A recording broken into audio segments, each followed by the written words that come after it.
In the hidden treasure chest of human existence lies a primordial sense, a faculty that transcends mere sensory perception and that, for centuries, has remained dormant, almost eradicated from the roots of our collective consciousness. It is not a spectral vision or an ethereal premonition, but rather the arcane ability to decode the secret language that weaves the fabric of our planet, a vibratory idiom that reverberates incessantly in the surrounding aura. Trees, majestic guardians of ancestral knowledge, ceaselessly convey vital information, send silent warnings, and share age-old wisdom through frequencies that, through ancestral conditioning, we have been induced to ignore. Only an infinitesimal fraction of humanity, no more than 1%, still holds the key to accessing this sublime conversation, but the veil is about to dissolve. The hidden mystery, in fact, is not a mystical ability reserved for a select few, but a latent biological technology embedded deep within our very DNA, a genetic heritage just waiting to be awakened. And to this end, there is a technique, an ancient method passed down by a legendary Egyptian figure, the god Thoth, which serves as a password, a keystone to reactivating this dormant sense. We are about to reveal the first practical step of this technique, a concrete and accessible gesture you can take starting today. However, a solemn warning must be issued. Once this perceptual channel is opened, your understanding of reality will undergo an irrevocable transformation, and the feeling of loneliness, so pervasive in modern existence, will vanish like frost in the sun. If you have ever sensed an inexplicable connection with nature, a distant echo of belonging, know that it was not a mere suggestion, but the first whisper of a deeper truth now ready to be revealed.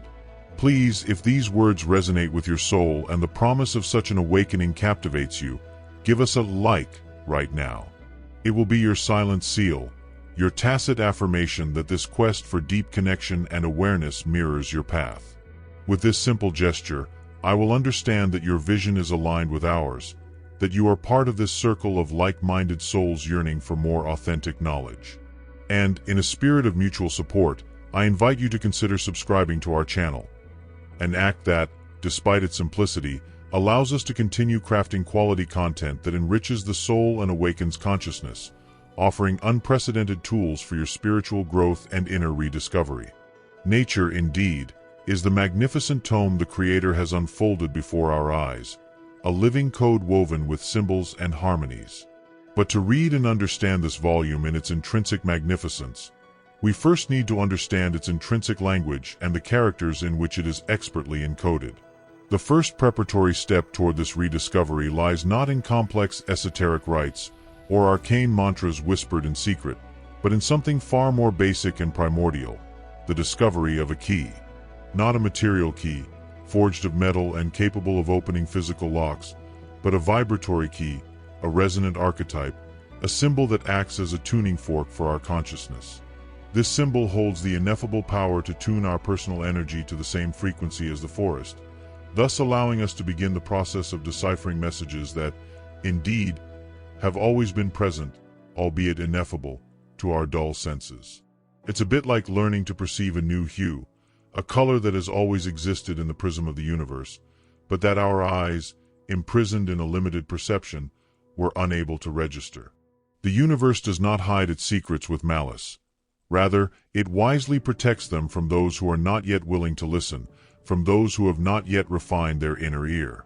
This key, far from being locked away in an ancient volume sealed in a crypt, or guarded at the summit of a mountain, an inaccessible mountain, it is instead hidden in plain sight, disguised under the guise of philosophy, myth, and archaic knowledge handed down to us from remote civilizations.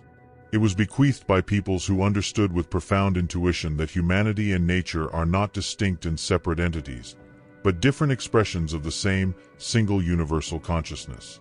They knew that to understand the universe, one must not gaze at distant stars, but rather penetrate the depths of one's being and connect to the earth beneath our feet. The journey to listen to the trees is, in essence, a return to origins, a journey back to our own essential and most authentic nature. And what is most intriguing is that this key, this ancient symbol, is not a mere conceptual abstraction, but corresponds to a fundamental principle of life itself, an archetypal pattern replicated with astonishing regularity, from the spiraling structure of a galaxy to the peculiar way a tree develops and grows. By understanding this universal matrix, not only will the key to engaging in a dialogue with nature be revealed, but a detailed map will also emerge for exploring the intricate geographies of one's own consciousness. The forest, then, is not a silent sanctuary. Rather, it is a vibrant orchestra, waiting with infinite patience for us to remember how to tune into its correct frequency. And that key, the archetype that unlocks this harmony, is about to be revealed, not in an audible sound, but in a code wisely bequeathed by an ancient deity of wisdom. That ancient symbol, the key to unlocking the intrinsic frequency of nature, is not a recent invention or modern speculation.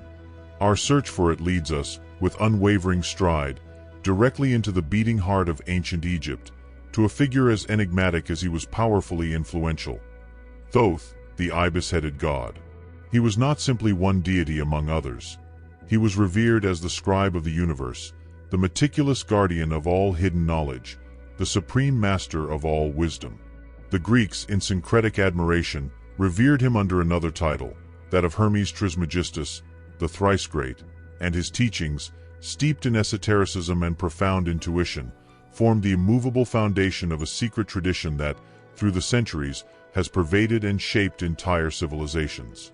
And it is precisely in one of his most famous texts, the legendary Emerald Tablet, that we find the first crucial clue. This text, which has come down to us through the sands of time, is not a mere anthology of tales, but rather a set of encrypted codes, a manual for the initiate.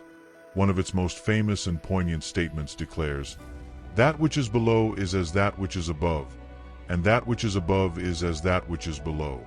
For centuries, philosophers and scholars have engaged in debate, interpreting this maxim as a wonderful metaphor for the profound connection between the celestial and earthly realms, between the macrocosm and the microcosm.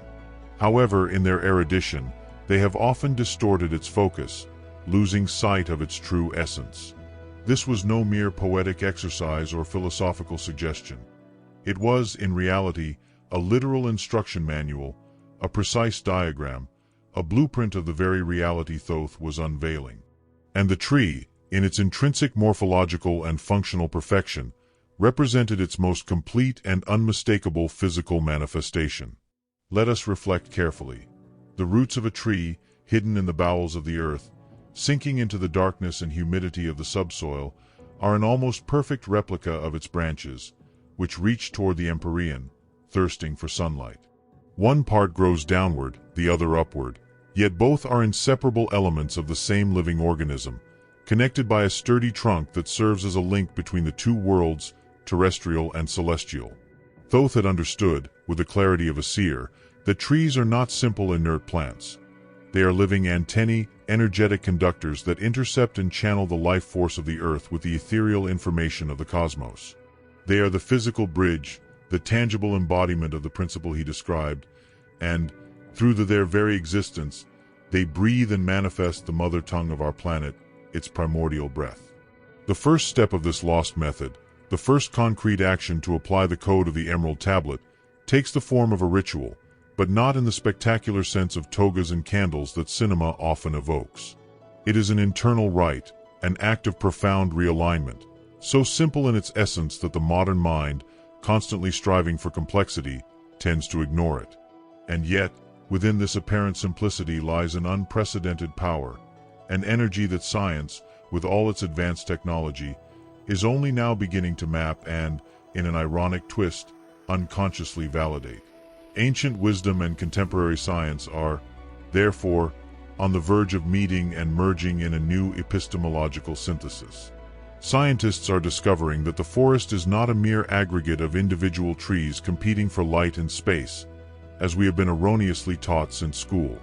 On the contrary, it reveals itself to be a superorganism, a collective consciousness interconnected by a dense, invisible network that extends beneath our feet.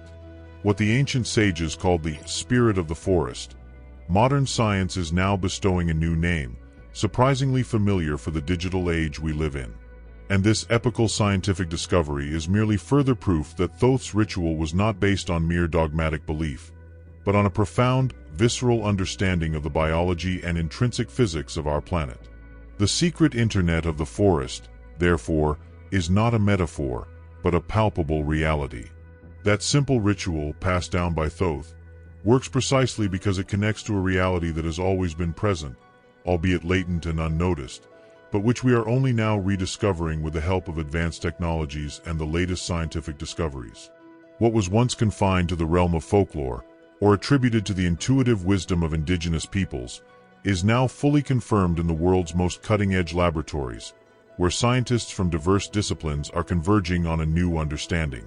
Forest ecologists like Suzanne Samar have dedicated decades of their lives to studying and mapping what happens beneath the forest floor, and their discoveries are nothing short of breathtaking, radically redefining our view of the natural world. They have coined an evocative name for this underground network, the Wood Wide Web, a biological internet that connects every single living element of the forest in a symphony of interdependence. This network, in fact, is not woven of optical fibers or sophisticated electronic circuits, but rather of microscopic fungal filaments, known as mycorrhizae, which intertwine in a symbiotic dance with the tree roots. This intricate underground web functions as a veritable biological social network, a communication and support system that challenges our previous conceptions of natural competition.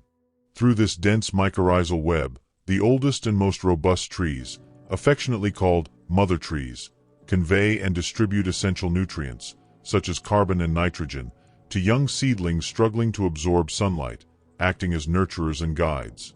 There is no savage competition in this ecosystem, but rather a profound and moving cooperation.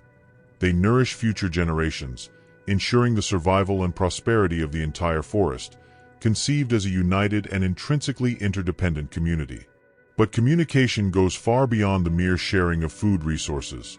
When a tree is attacked by a parasite, such as a swarm of hungry beetles, it doesn't suffer in silence, but reacts with a sophisticated defense strategy.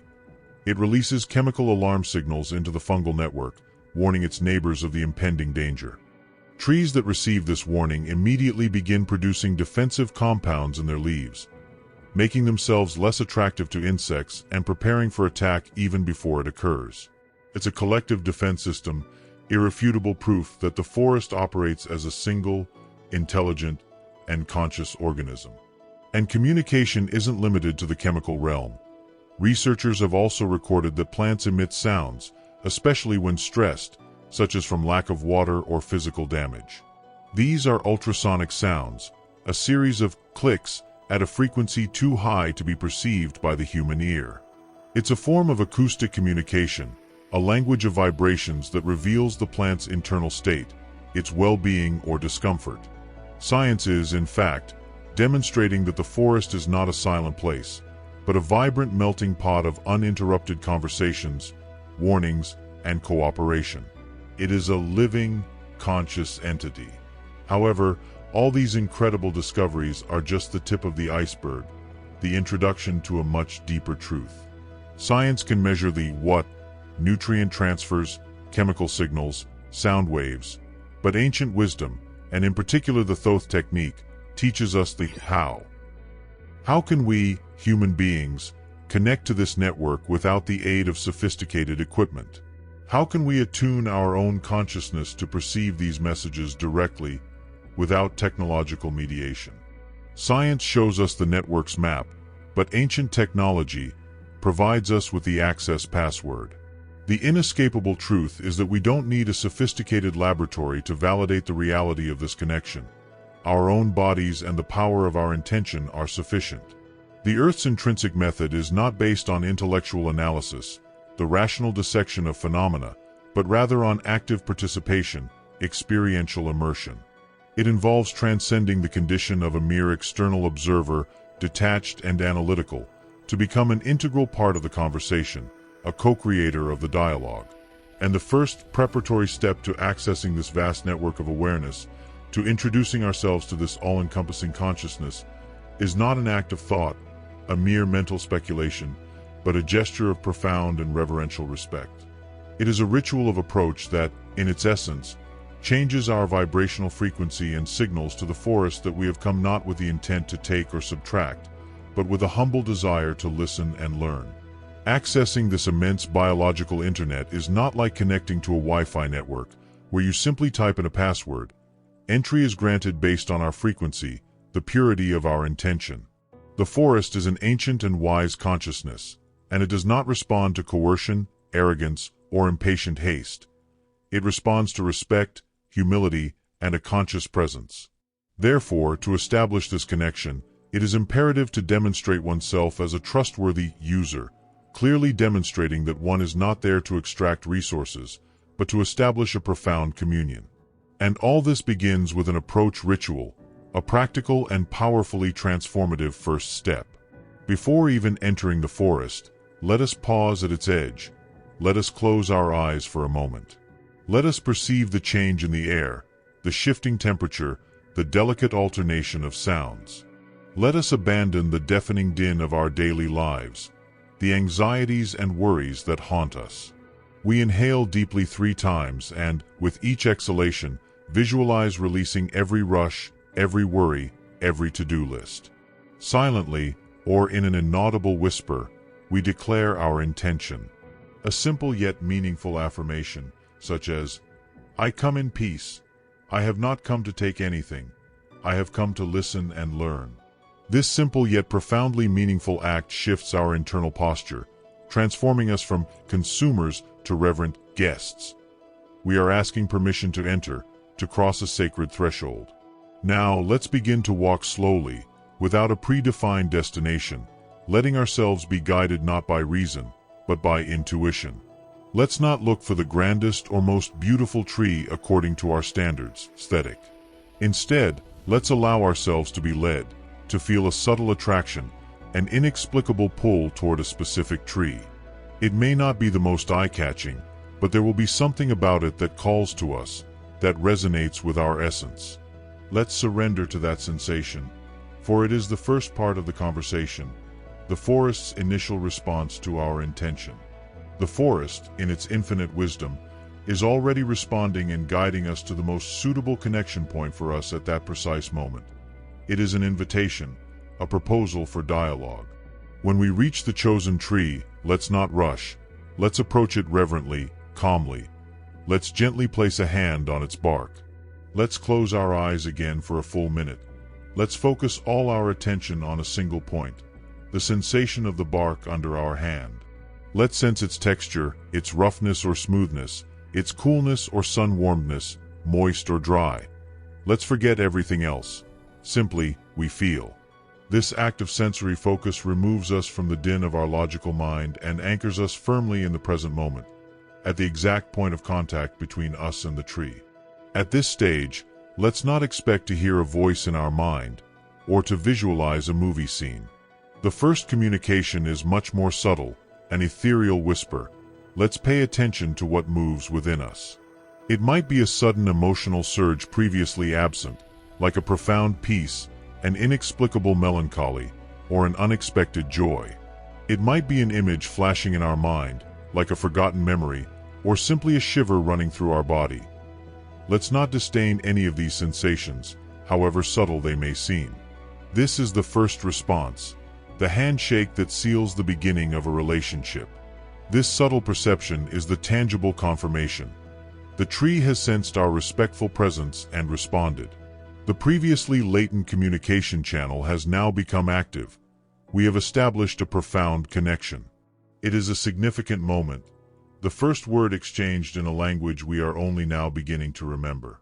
And now that this door has been opened, that the handshake has been given, we are ready for the next step, a far more powerful experience that is about to unfold.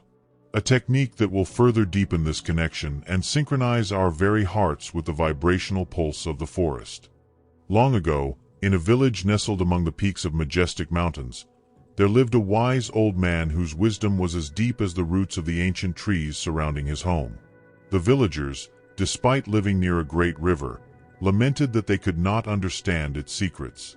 The water flowed clear, but its messages, its rhythms, its answers to their pleas remained ineffable. They believed the river was silent, or perhaps indifferent to their troubles. The wise man, with his usual calm, listened patiently. Then one day, he gathered them all together and said, "The river is not silent nor indifferent. It is you who do not know how to listen to its language. Go to the river, but not with your fishing nets or your water jars. Go with the sole intention of listening." They shook their heads skeptically, but some, the most humble and curious, followed his advice. At the river's edge, the sage taught them, "First of all, stop, breathe, let go of your thoughts of tomorrow and the worries of yesterday. Close your eyes and feel the wind on your skin, the scent of wet grass, and then with your hand, touch the water. Don't try to grasp it, to possess it. Simply feel it, its temperature, its current, the small vibrations it carries with it." The villagers, following his instructions, freed themselves of haste and the intention of taking. They touched the water with reverence, with an openness in their hearts, and in that inner silence, something changed. They didn't hear words, but they began to perceive. One felt a profound peace, like calm waters after a storm. Another saw an image in her mind, a current that showed her an unexpected solution to a problem that was plaguing her. A third felt a shiver ran down his spine, and he realized that the river was sensing the approach of an impending rain, allowing him to shelter the crops. The sage smiled. "You didn't hear words, did you?" he asked. "But you understood, you felt, because the river speaks not with the throat, but with the heart, not with sounds, but with vibrations. And now that you have learned to feel with your heart, the river will never again be silent to you." From that day on, the villagers no longer felt alone. They had rediscovered a dialogue, a profound connection with life itself, teaching them that true wisdom is not hearing what is said, but perceiving what manifests, even in the deepest silence. Heartbeat synchronization and the language of vibrations. That handshake, that first subtle response from the tree, was only the beginning of a much more complex journey. Now that the communication channel has been opened, the Thoth technique leads us to a deeper level of connection, founded on a universal and inescapable principle: resonance. The secret to truly perceiving the language of the forest lies not in hearing, but in our ability to feel, to vibrate with our entire body. The language of trees, far from being composed of articulate words, is woven of vibrations, subtle frequencies that permeate the environment. And to decipher this language, it is essential to learn to tune your body to vibrate at the same frequency, a process of conscious energetic alignment. With one hand still delicately placed on the tree's bark, we bring the other hand to the center of our chest, just above the heart. Let's close our eyes and, for a moment, simply feel our own heartbeat beneath our palms. Let's feel the constant, familiar rhythm, the pulsation that keeps us alive. This is our fundamental sound, our most intimate vibration. Let's recognize this rhythm, let's welcome it in its essence. It constitutes the connection, the starting point for the synchronization that is about to take place. Now, using the power of our imagination, let's begin to visualize or feel the heartbeat of the tree. Let's imagine the sap slowly rising from the deep roots, through the trunk, where our hand rests, and moving toward the branches and leaves. Let's imagine this slow, powerful movement, like a heartbeat, a pulsation much slower and deeper than our own. Let's not worry about doing it right. It's enough to create this sensation in our minds. Let's feel the heart of the earth pulsating through the tree, an ancient and constant rhythm that sustains all life. The next step is the core of the technique: synchronization. Let's begin breathing slowly and deeply. With each inhalation, visualize absorbing the tree's life-giving energy into our hearts.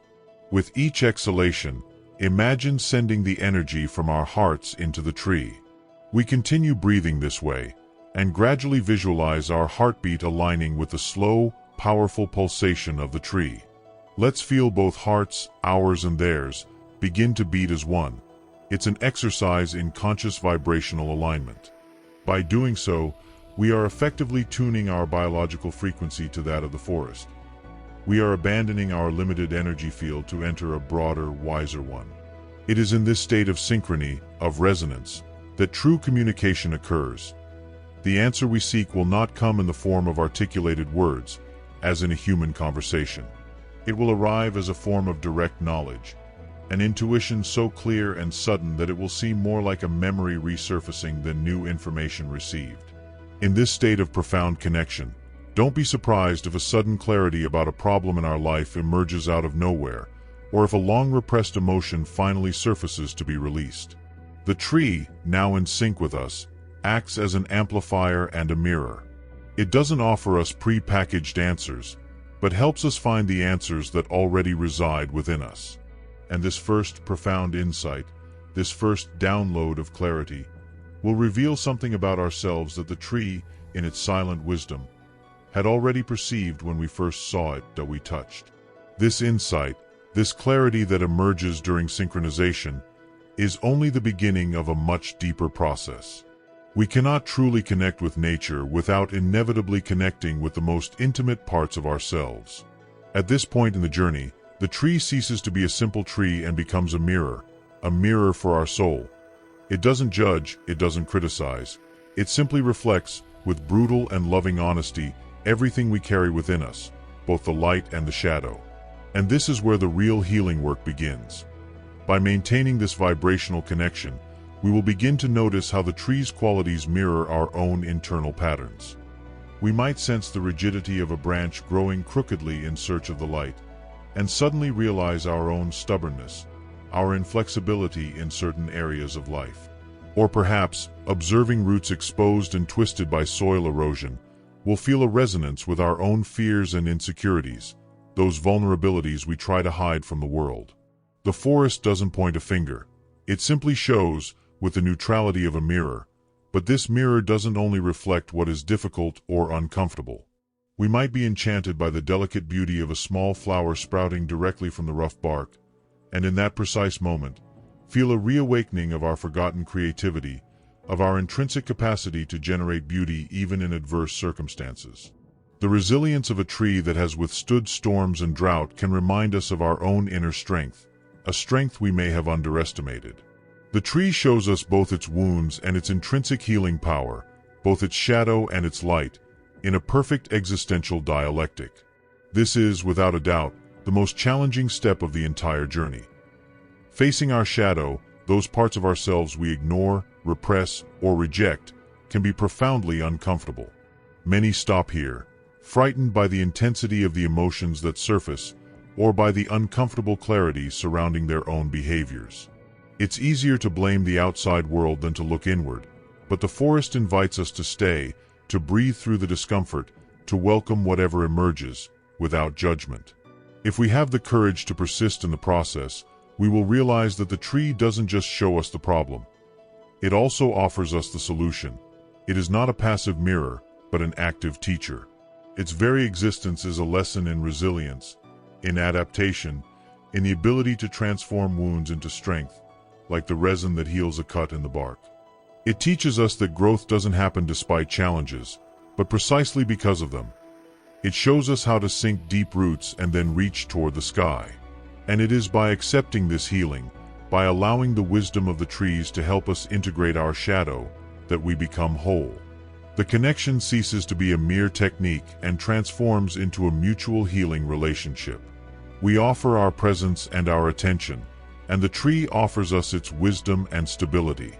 And it is only after we have gone through this process of mirroring and healing, becoming more authentic and integrated, that we will finally be ready for the central revelation, the final secret that Thoth has hidden in plain sight.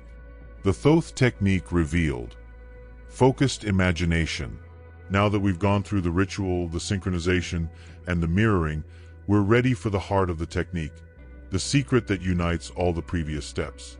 The Thoth technique, in its deepest essence, is the combination of two powerful elements: the aligned vibration we've already established and the focused intention, which is none other than the creative power of our own consciousness. A 20th century mystic, Neville Goddard, brilliantly summarized this principle when he stated, "Imagination creates reality." Thoth, millennia ago, already knew this truth and taught how to use this power in harmony with nature. Once we find ourselves in that state of vibrational synchrony with the tree, with our heart aligned with its pulse, the final step is to use our imagination in a very specific way. This isn't about daydreaming or indulging in random daydreams. It's about the deliberate and focused use of our creative faculty to project a question or an intention. And the key here is that this projection isn't done with words, which are limited and belong to the logical mind, but with sensations, which are the universal language of vibration. If we seek guidance for an important decision in our life, we don't ask the question, "What should I do?" Instead, we generate within ourselves the feeling that we already have the answer. We sense the clarity, certainty, and peace that would come from the solution. If we seek healing, we don't focus on the illness or pain. We generate the feeling of already being healed. We sense the vitality, energy, and joy of a healthy body. We project this desired end state, this pure sensation, directly from our heart to the heart of the tree, using the connection we've already established. We maintain this projection and continue breathing in unison with the tree, focusing on this sensation, this vibration of our already fulfilled desire. We don't force it, we don't fight it. We simply hold the sensation with calm trust, as if we were holding a bird in our hands. We're not asking, we're aligning. We're not begging, we're declaring a vibrational truth. We're using the tree as a powerful resonant antenna to amplify our intention and connect it to universal intelligence. The answer, in fact, will not come from an external source, nor will it manifest as a whisper carried by the wind or a sign carved into the leaves. The answer will well up from the depths of our being, like an instant download of knowledge. It will be an absolute certainty, settling into our mind and body without any doubt. We will not think we know the answer. We will simply know it with every single cell of our organism. It is a form of direct cognition that completely bypasses the rational thought process. It is our higher intuition amplified by the ancestral wisdom of the forest. And this is how we communicate with the trees. Not with the mouth, but with the heart. Not with articulated words, but with pure sensations. It is a dialogue of frequencies, a subtle dance of intertwining vibrations. This is the mental alchemy that the ancient masters practiced, transforming the energy of doubt and lack into the energy of certainty and realization. And the effects of this mastery, far from being confined to the time spent in the woods, will begin to overflow and transfigure every aspect of our daily reality in ways we can barely imagine. All this may sound like sublime poetry or abstract philosophy, yet the results of applying this technique are surprisingly concrete and measurable in real life. The countless stories of transformation serve as irrefutable proof that we are not discussing a mere placebo effect or a simple relaxation technique. Rather, we are talking about an internal technology that, once activated and consciously employed, produces tangible and profound changes. Ordinary people, afflicted by ordinary challenges, have used this connection to find solutions and healing that had eluded them for years through conventional methods. Consider the story of a woman who had struggled with chronic and debilitating anxiety for over a decade. She had tried therapies, medications, every possible approach. One day, she learned and practiced this technique, connecting with an ancient fig tree. She didn't ask for the anxiety to go away. Instead, she projected a feeling of profound peace, a sense of security and calm that she could barely remember. She described feeling a wave of tranquility coming from the tree, which completely enveloped her. This sensation persisted for days, alleviating her symptoms with an effectiveness superior to any other method he had ever tried. Or consider the case of a completely stalled entrepreneur, faced with a complex problem in his business that threatened to bankrupt him. He had spent weeks analyzing spreadsheets and holding exhausting meetings, unable to identify a solution. Exhausted, he remembered this technique and went to a park. He sat down next to an ancient oak tree and, instead of dwelling on the problem, he projected the feeling of a solution already achieved.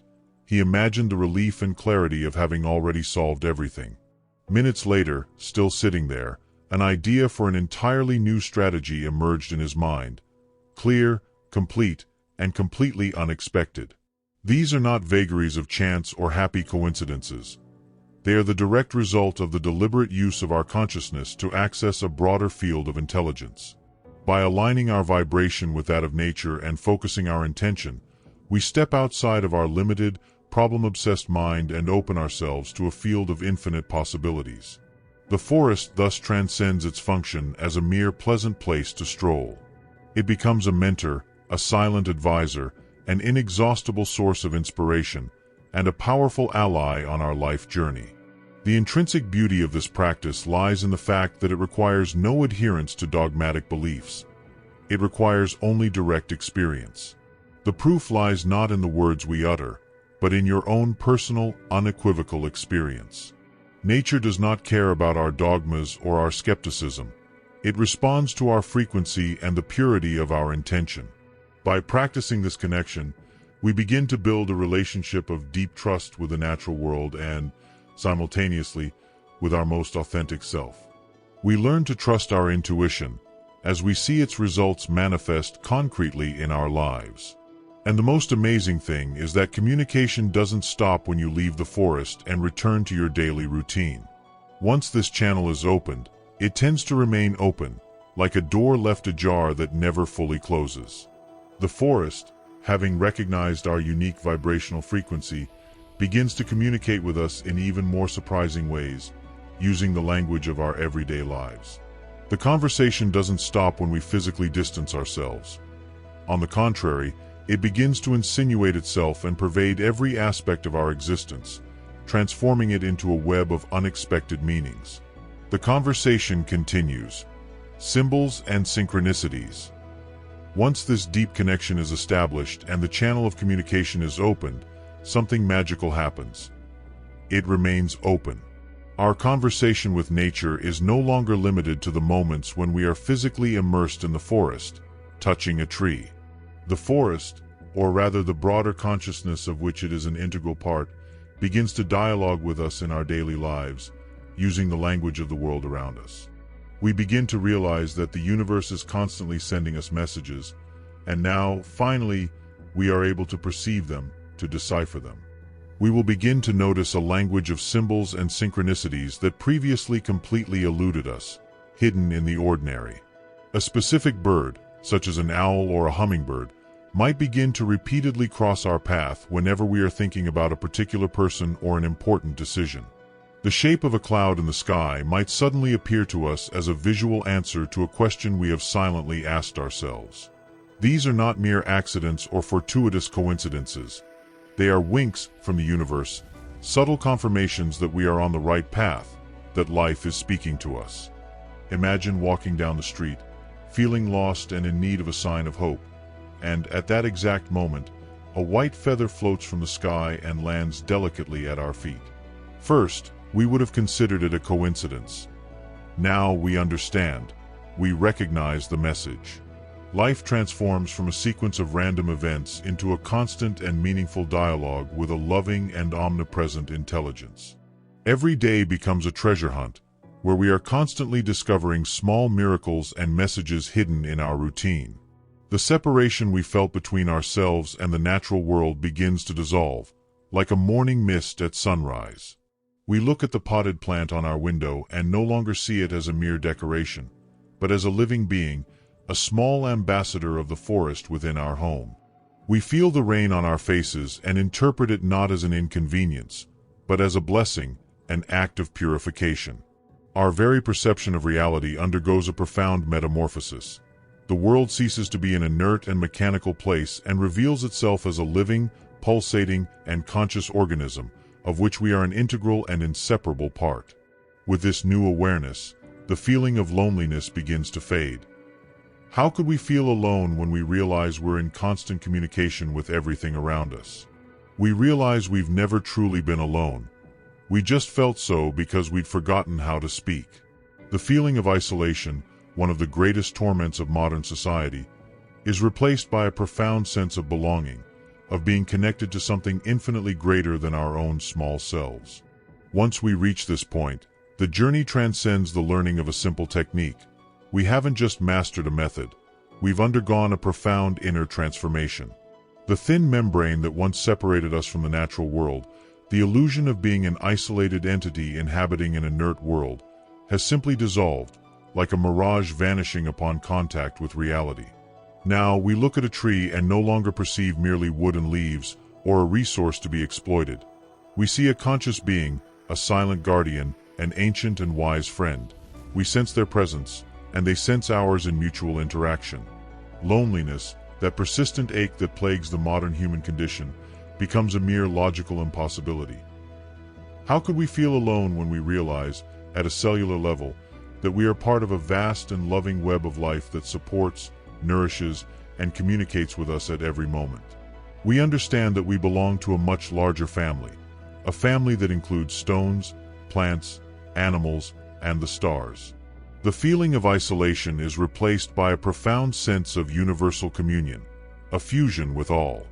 We realize then that Thoth's secret technique was never really about literally talking to trees.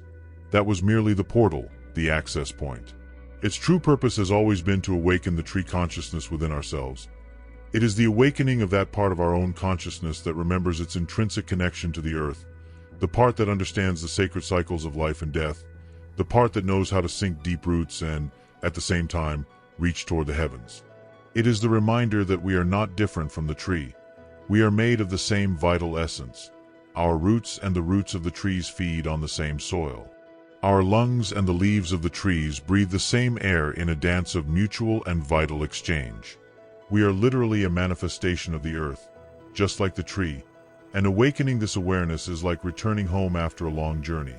It is remembering who we truly are, beneath all the layers of social conditioning and limiting beliefs imposed on us from birth. In the most sacred recess of our being, in that silent corner where the soul dwells, lies the most ancient and sublime truth. We are intrinsically intertwined with the great tapestry of life.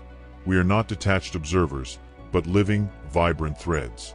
The Thoth method, which we have unveiled, is not a mere exotic ritual, but a bridge to a deeper understanding of ourselves and the cosmos that surrounds us.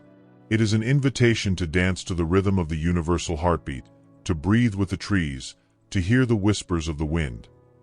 Not with your ear, but with your entire being.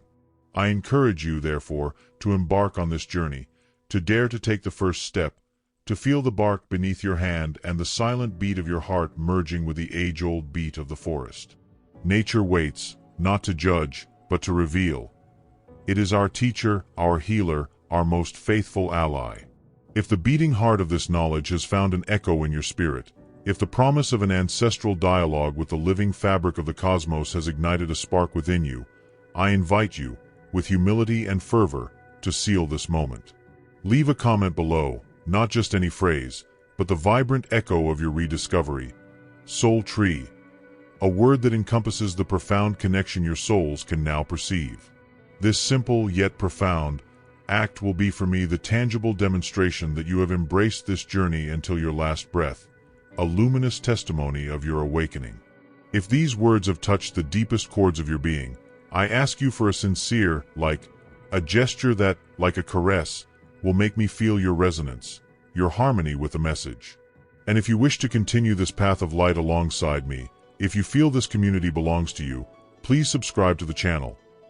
It's an act of love, a mutual commitment that enables the creation of new content, capable of warming hearts and igniting awareness, forging a shared path towards rediscovery. May your path unfold like an eternal blossoming of awareness, and may each of your steps, light and profound, resonate in inextinguishable harmony with the sacred and primordial pulse of the universe. With a soul filled with gratitude for the time and attention you have given me, and with the most fervent wish for a perpetual awakening that infuses light into each of your days, I bid you my most heartfelt farewell, awaiting our next encounter along the paths of knowledge. See you soon.